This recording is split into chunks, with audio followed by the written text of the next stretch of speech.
Hello, আসসালামু আলাইকুম। আমি আছি বাবু চৌধুরী আপনাদের সাথে।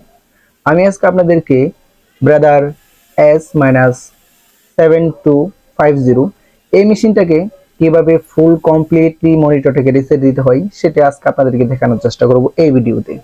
তো আশা করি পুরো ভিডিওটা দেখবেন, তাহলে বুঝতে পারবেন কিভাবে এই মনিটরটাকে ফুল কমপ্লিটলি রিসেট দিতে হয়। তার আগে বলে নেই, যারা আমার চ্যানেলে নতুন তারা অবশ্যই আমার চ্যানেলটিকে সাবস্ক্রাইব করে পাশে থাকা বেল আইকনটি প্রেস করে দিবেন, যাতে পরবর্তীতে এরকম নতুন নতুন ভিডিওগুলা সবার আগে আপনি পেয়ে যান। চলুন আর দেরি না করে আমাদের মূল ভিডিওতে চলে যাই।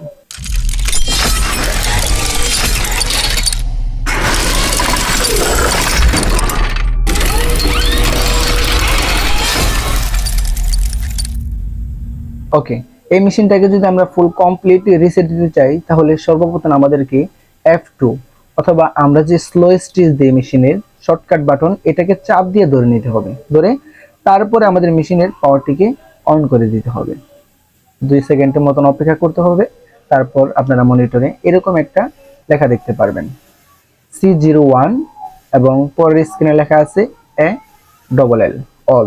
তো এখান থেকে যদি আপনারা ফুল কমপ্লিটলি রিসেট করতে চান, তাহলে আপনারা পুরোপুরি মনিটরটাকে যদি একদম রিসেট করতে চান, যে কিছুই রাখবেন না, সব আগের মতন করে নেবেন, তাহলে আপনাদেরকে ওয়ানে রাখবেন।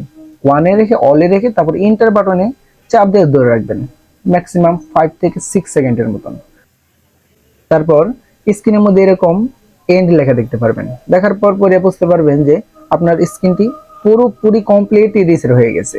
ঠিক আছে, সম্পূর্ণ আগের মতো হয়ে গেছে। এখন মেশিনের পাওয়ারটিকে অফ করে দিবেন। অফ করে দেওয়ার পরে আপনার যে রানিং যে প্রোগ্রামগুলা, মেশিনের স্পিড, স্টেজ, ঘন পাতলা, ব্যাকস্টিক, সামনে পিছনে, এই জিনিসগুলোকে আপনি সুন্দর মতন করে অ্যাডজাস্ট করে নেবেন। ওকে, ভিডিওটি যদি ভালো লেগে থাকে তাহলে একটি লাইক করবেন এবং একটি কমেন্ট করে আপনার মতামত জানিয়ে দিবেন। Thanks for watching this video. আল্লাহ হাফেজ।